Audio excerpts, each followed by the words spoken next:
Blog Talk Radio. Hello, everyone. Good morning. This is Lori Smith on Radio. It is 6 o'clock here in the morning, Monday morning, April the 4th. I'm glad to be here. This is One Child Abuse Survivor to Another, and we're on for 30 minutes. It's a live internet streaming radio broadcast from blogtalkradio.com. I'm just drinking some coffee, trying to wake up. And, yeah, glad to be able to do these shows and appreciate everybody who's tuning in and to my shows and taking the time to listen to my shows. I appreciate it. I've almost had 3,600 shows listened to, so somebody's listening. I do appreciate it. I wanted to continue talking about an article we've been on for a long time now. It's called When You Grow Up in a Dysfunctional Family by George A. Boyd, written in 1992, and it's posted on the Midrashram Institute of Spiritual Studies website, www.midrashram.com. And we're finishing up right to the end of it, and it's really been quite interesting for me and helpful to take a look at, boundary issues and things that adult survivors, or even people who've just grown up in a dysfunctional home, maybe not an abusive home, but just dysfunction going on in the home. It's been quite helpful. I think it's a good article and worth looking at. It's a little bit old, but it doesn't matter. It's good information. And it's just awesome. I wanted to just make an announcement. I'll be on tonight on Stop Child Abuse Now Scan. I'll be on their show tonight at 6 o'clock p.m. Mountain Standard Time, 8 o'clock p.m. Eastern Standard Time. Bill Murray has invited me to be a guest on their show, so we'll just be talking and doing a bit of an interview, and it's going to be great. It's Bill Murray's and his the people that work with him. There's some adult survivors and different people who work with him, and he is founded or headed up the NAASCA, that's the National Association for Adult Survivors of Child Abuse, and so they're doing some great work. And I think if you take a look at their show page, they've just done some awesome work. So I'm just going to give you that information. That's www.blogtalkradio.com/Bill-Murray, MURRAY, and that's called Stop Child Abuse Now, SCAN. So that's tonight at 6 o'clock p.m. Mountain Standard Time. And then my show will be on shortly after that, 7:30 Mountain Standard Time. I have Ray Luskin coming on the show, and she's a survivor of child abuse, and she's going to come on she's been on my show before, and she's going to come on, and we're going to talk about disclosing abuse and, the pros and cons. And lots of adult survivors have had to deal with this. Some will choose to disclose the abuse, and some won't, and some will keep it with them forever and never tell anyone they were ever abused. And, there are some pros and cons to both. So, but everybody has to handle those things in their own way that makes them feel comfortable, that they can live with. And so we're just going to talk about that a bit. And so that's at 7:30 p.m. Tonight at Mountain Standard Time on my show. And then, of course, I'll be on Dreamcatchers Talk Radio, too, as well. So I have 3 shows tonight. But I don't usually have that many shows, but this is a busy day for me. So thanks, everybody, for tuning in. So we'll get right into this article, and we're right down towards the end of it. Like I was saying, we've covered most of it. But there is this last piece, and I did want to kind of finish looking at it. It's some good information. And that's from George A. Boyd, When You Grow Up in a Dysfunctional Home, at www.midrashram.com. At the Midrashram Institute of Spiritual Study. And so we were talking about the whole self and damaged self, and he was talking about, he said the impact of growing up in a dysfunctional family takes its toll on individuals growing up in these families. And he says adults who grew up in these dysfunctional families may experience problems with addiction, overeating, chemical dependency, sexual compulsions, workaholism, or destructive gambling behavior. They may suffer from low self-esteem, not believing they deserve the good things in life. They may feel depressed or anxious and be uncertain why. They may self-sabotage their goals and dreams, fail to actualize their potentials, unwitting act out a life script written by early negative programming, and things like this. So we already went over that last week. And, I always say this on every show. I'm not a professional counselor or therapist, and I'm just a private citizen paying to do my own shows, and wanted to be one more voice speaking out against abuse and standing up for child rights and just to be involved in also to be a voice for survivors out here, for adult survivors. So I'm not a counselor or therapist. You have to listen to my shows at your own discretion. I'm talking about abuse, and abuse is a very sensitive topic, and so that's why I say this on every show. For people, you have to know what's good for you to listen to, and ultimately, if the topics of abuse and violence and whatnot and domestic violence will bother you, then you need to turn the show off. Right? It is your discretion. And also, young people under the age of 18, I ask that you have someone listen to the show with you, like an adult or a parent or somebody. Hopefully, you have someone in your life who cares what you're doing online, and listen to the show with you, and that way they can help you make a decision whether you should be listening. And the reason I say that is because there's even though this show really is ultimately about stopping child abuse, there's a lot of adult content on my shows, and I don't know how young the people are who are listening to my shows. Right? Depends on where the Blog Talk players are placed around, and so if if you're a young person under the age of 18, just have someone listen to the show with you, and they can help you make a decision whether you should be listening. Right? It's very important. I'm the Canada Regional Director for Dreamcatchers for Abused Children, and we're all volunteers, and we're all standing up, and we are all busy, right, trying to raise awareness, promote education regarding child abuse and child abuse prevention and the protection of children's rights, right? So it's very important for me that you would know how to keep yourself safe online, and also, be careful what you're doing online when there's a chat room present, and learn how to keep yourself safe, right? So this article, we left off talking about that. He said adult survivors who, or people who've grown up in a dysfunctional home may have problems with making money, managing money, or settling down into a satisfactory career.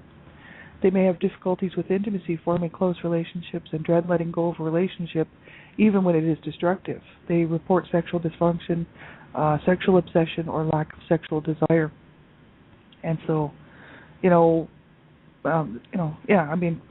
this is quite sad, but it's very true.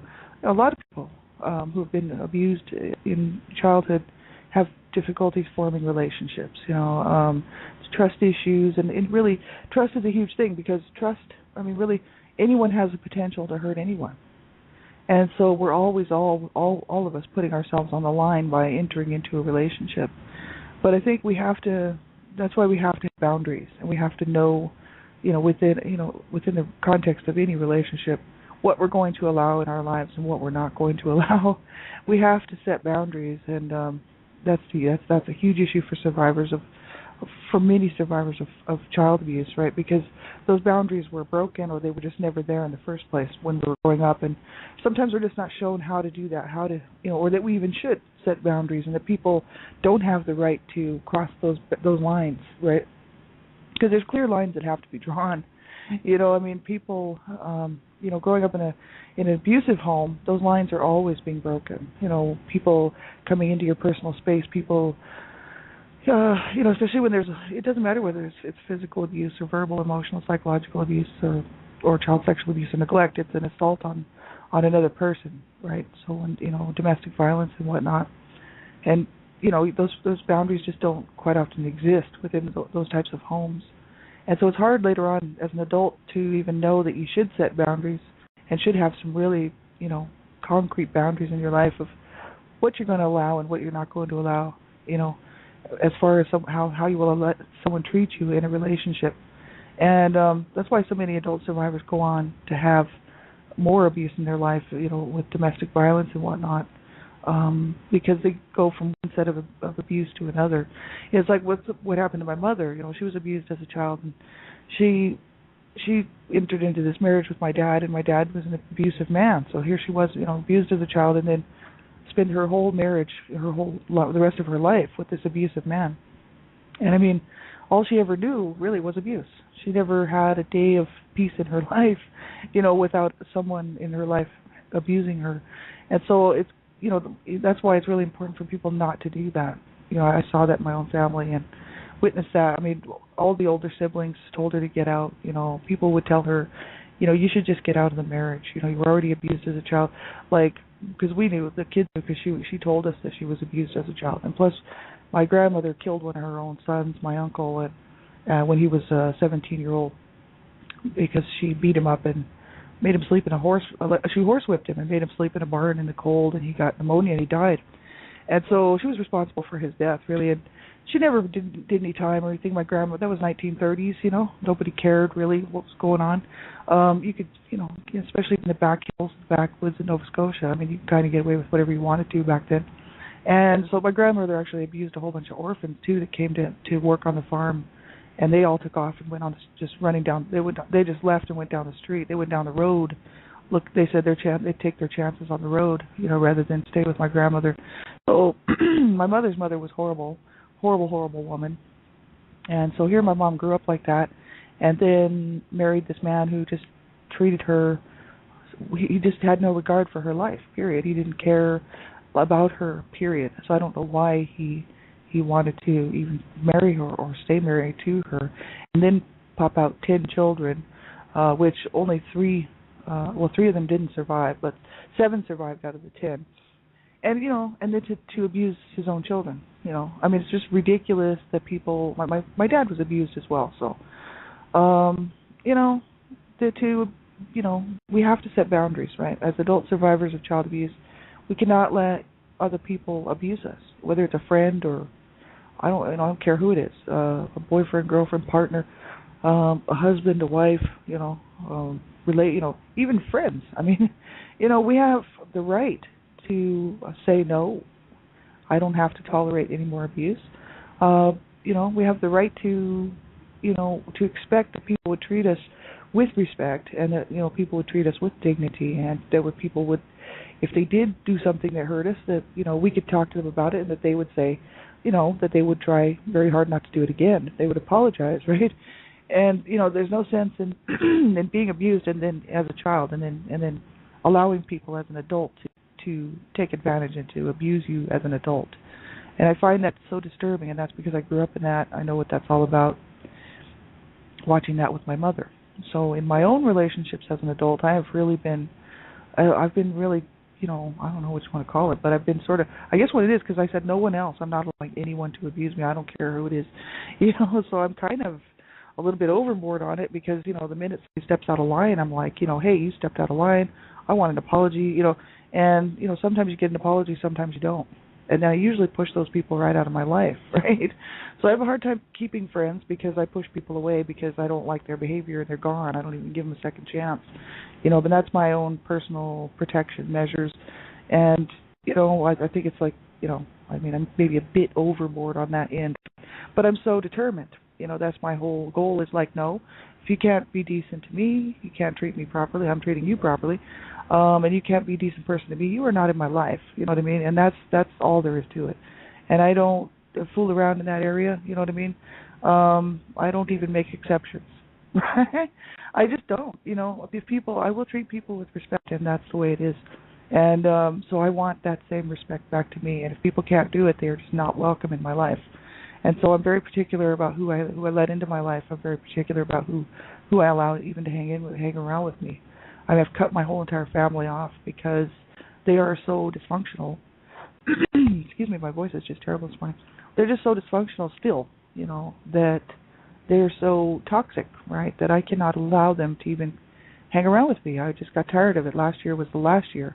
I said, that's it. Do I have to spend the rest of my life with 3 or 4 people left in my immediate family who are still so twisted, so toxic and so abusive and so codependent that I'm going to let them just continue to twist and manipulate the rest of my life? No, thank you, right? So I cut them off.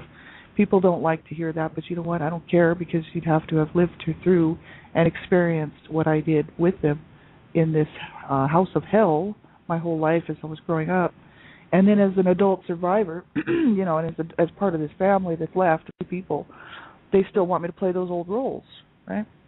So sometimes, it's huge. I mean, a lot of adult survivors have real issues trying to, form relationships later on, and, and then some, like they say here, that dread letting go of a relationship, even when it's destructive. And, people will just allow the abuse to continue on because they say, oh, well, I love him, or I love her, they'll say, he loves me, or, she loves me, and yet the relationship is destructive, Like my parents weren't like that. They weren't the type to sit around, there was no flowers, there was no, makeup, there was no abuse, and then, okay, we'll make up, and then abuse, and we'll make up. My parents never made up. right? So from the time I was born, actually from way before I was born, my parents never made up. It was just a war, right? I mean, it was a steady war, and they hated each other's guts, and they stayed in the same home anyway and made our lives miserable, and we paid the price for it. But I've seen relationships where with friends and whatnot who their partner was abusing them, physically and in every other way. And then the honeymoon stage comes along. It's like, oh, I'm sorry, I love you, I'll never do it again. And I've seen this with other people. I never saw it in my own home. My parents never did things like that. They were just like, I'll kill you, and to each other and to their children, right? They weren't ever trying to make up or trying to make things better or trying to make things right within the home. They were just the way they were, and so it was a constant, steady barrage of abuse. But at least there was no, oh, I'm so sorry, I'll never do it again, and then there they are doing it again, right? So, but I've seen that with other people, and it's so horrible that people would think that somebody loves them when they're treating them like that. If somebody was treating you like that, if somebody's treating somebody like that, they don't love them, because if they did, they would stop doing what they're doing. And that's a fact. I mean, that's the way it is. When you love somebody, you do the best job you can to not hurt that person, no matter what, even if it means walking away. Sometimes some of these abusive people, they're these abusers. If they really truly love somebody, they would allow that person to go. If they couldn't get help, they'd just be like, look, I'm going to let you go because I do love you, and I don't want to hurt you anymore. And obviously, I've got a problem, and until I get it straightened out, it's best you go, right? But sadly enough, that's not what abusers are like. They want to control, they want to manipulate, they want to keep control, and they do not love you. You know what I'm saying? Like my parents did not love each other, and they literally told each other they hated each other's guts. And I kind of felt that they sort of did love each other because, I think my mom felt sorry for my dad because he's mentally ill, and even though he was abusive and he kept, both my parents were brought up on charges, child abuse charges, right? I mean, they were miserable, rotten people. But the thing is, somewhere in there, my mom, she still loved my dad, even though he'd raped her and he had beaten her and he had just made her life a miserable mess. Just absolutely destructive and deranged behavior. But he's psychotic, right? So there you go. And she was no better because she was an abuser too. And so, I think he loved her too deep down inside, but they could not ever show it. They could not ever be good to each other. Not even up until just, a year or so before my mother died. They were still fighting. They were still just running each other down, battering each other down, not so much physically anymore. Mom was almost 70 years old, and, my dad was over 70 years old, and it was mainly just a lot of emotional, psychological abuse at that point. But they were just absolutely so destructive towards each other. But they stayed in this marriage. They stayed in this relationship. Absolutely crazy that people will do that, but they do. And I would say if you're living with a person who's abusing you, you need to get help, and that person needs help. But you certainly need help too, right? And it's not all about them, right? That's the whole issue. Abusers like to make the whole thing about them. Well, it's not my fault. I was abused as a child. That everybody pretty soon they're feeling sorry for the abuser, right? Instead of the person who is actually the victim in the whole thing, and that's the person who's being abused, right? So let's not forget that abuse is a choice, and people choose to do what they're doing. So when somebody beats on somebody, or somebody, attempts to manipulate somebody's life, and somebody verbally abuses somebody, emotionally, psychologically abuses somebody sexually abuses somebody, they're doing that because they want to. It's a choice. There's nobody forcing anybody to do that. There's nobody forcing anybody to, a parent or even in a relationship, or anybody to call anybody names or to put somebody down or make someone feel bad, to psychologically manipulate them, to rape them, to hurt them, to physically abuse them. That's a choice these people make. Let's remember that. Let's keep that in the back of our minds, because abuse is a choice. It always is. And that they're choosing to hurt the person that they supposedly, quote-unquote, love. And so that is not love, and you can't even say that that's love, right? So I think it's very important for adult survivors especially to not allow themselves to be re-victimized, you know what I mean? Because that's a huge issue. And so make sure that if you're being abused, that you get some help, and you deserve to be treated with dignity and respect, and you do not deserve to be abused. And, it's so important for people to know this. You know what I mean? Some people, it's the psychological damage done from abuse is really major, and a lot of times adult survivors will even like the drama because they're so used to it. I know that when I was growing up as a teenager, especially as a early, like, well, maybe even an early young adulthood and a late teen, my life, I mean, I was so used to dysfunction and abuse that's how I lived my life outside of even my home, and I set this life up for myself, even out, as a young adult, of drug use and abuse between even just with my friends, and I couldn't really see living a day without drama and without struggle, without abuse, or without feeling terrible, without waking up in the morning feeling like garbage, and just from the drug use and the abuse, from years and years of abuse, and I didn't know how to live any other way. So, but at the age of 21, my brother killed himself. He was a cocaine addict, but he killed himself, committed suicide, and I could see myself headed that road. And I thought, if I don't do something to change my life, I will end up like that. I will end up either in prison, I'll end up in the gutter, in the streets, drug overdose. I'll end up dead somewhere, and from a violent assault, from abuse. I have to change my life. If I don't change my life, now, I'm going to continue on this road, and I will just end my life. This life will be just a violent end to a violent beginning. And that's really where, I decided, okay, do I really want to live the rest of my life like this, or do I want to give myself a chance to have a good life and, try to work through this stuff, right? And so, I chose that I made the right decision, So that's the whole issue. But it took me years and years and years to get over and kind of overcome the lifestyle that I had been living, and just been forced to live as a child, growing up in this dysfunction and this abusive environment, right? So it's taken me my whole lifetime to get where I'm at, obviously, right? And, I wish I had reached out for help a long time ago, right? People, I never trusted anybody, so I would never have reached out for help or considered getting help. This is the thing. So I've suffered along in this. I finally started my healing journey 4 years ago, so that's why, I'm so much better now than I was even 4 years ago. But it's horrific what this does to people, Like they said, they report sexual dysfunction, sexual obsession, and lack of sexual desire. And that's, that can happen to people who have grown up in these, dysfunctional relationships, dysfunctional families, and abusive environments. And, for me, just growing up around a whole lot of sexual battering, my parents were, not my mother so much, but my dad was always attempting to rape my mother because she wouldn't sleep with him because she was medically not supposed to have any more children. Actually, after my brother was born, she was told not to have any more children, and because she would die. They said if you have any more children, you could die. You would, you could lose your life. You could lose, your child's life, and we could lose you. You could, both of you would be gone, right? So no more children, because my mom had already had at that point. There was 5 of them, right? 5 children. So and the doctor said no more. So my dad, of course, my dad would not allow my mother to get on birth control. My mother wouldn't get on birth control. I don't know why. Even my sister even kind of says, I don't know why she wouldn't have got on birth control, some type of birth control. But this was the late 1950s, a little bit more different attitudes back then.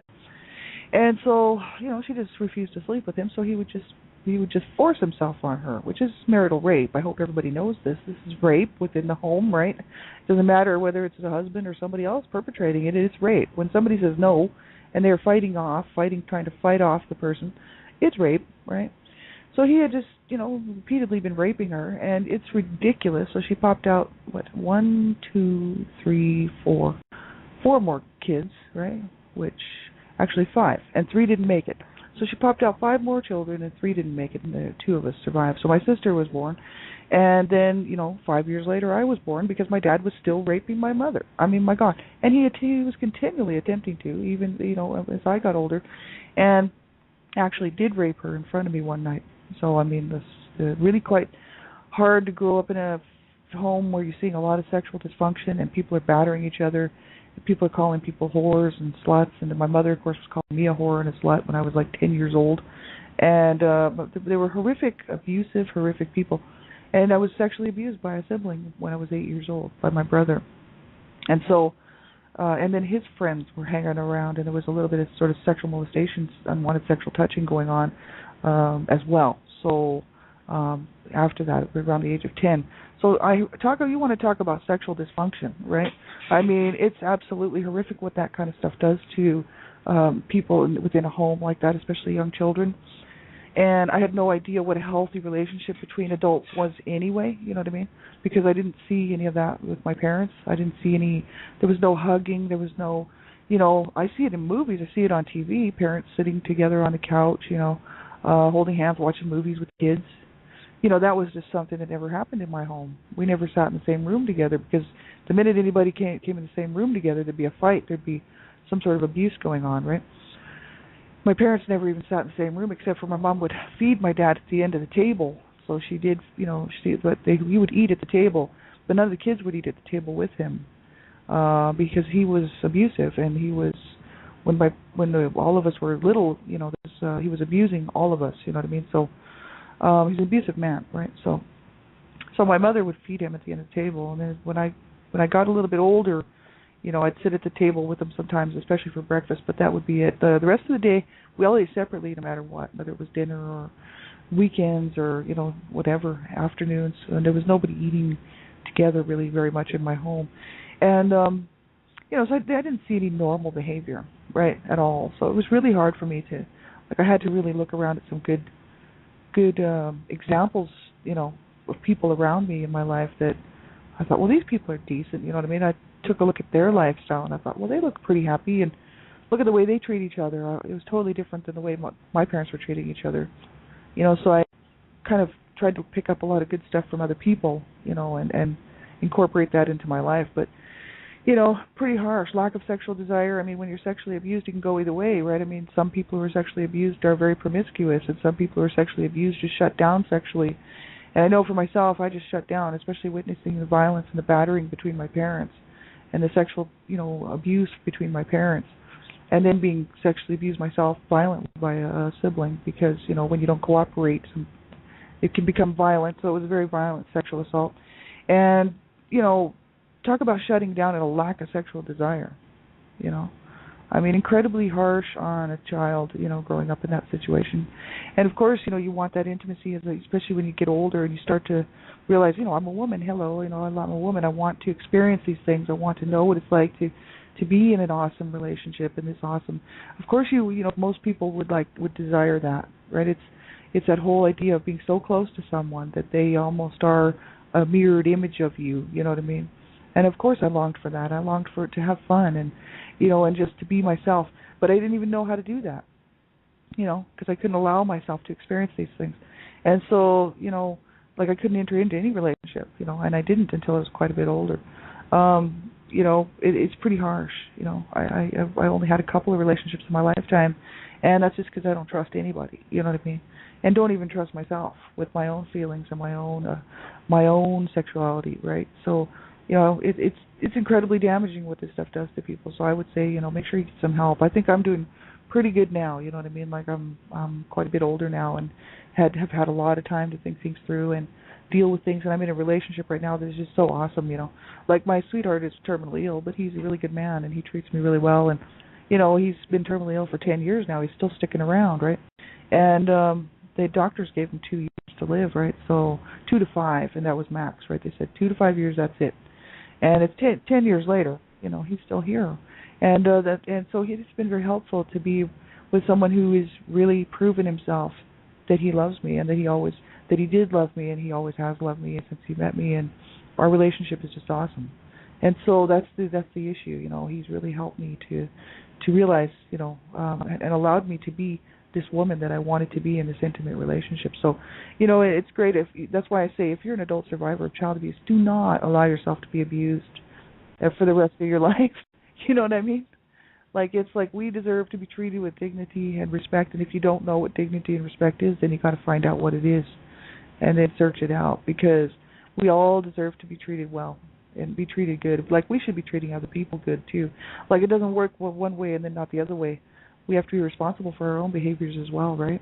So thanks everybody for being here. I'll be on the show tonight. Like I said, it's here at 7:30 with Ray Luskin tonight. And So I hope you will join us for that if you can, or pick up the archive, because we'll be on for just a half an hour. But Ray Luskin is an awesome lady, and I hope you will tune in. And then tomorrow, same time, same place, 6 o'clock a.m., One Child Abuse Survivor to Another. Have a great day, everybody. Make sure, if you're having a hard time coping, you reach out to somebody. I don't care who it is. And if you can't find anybody to talk to, then you call a crisis line, but you make sure you stick around. Your life does matter, and it does mean something, and it has to yourself. You know what I mean? You have to believe that, and you have to get some help, right? If you're really having a hard time, make sure that you do reach out and stick around, right? Take care, everybody. Have a good day. Bye-bye.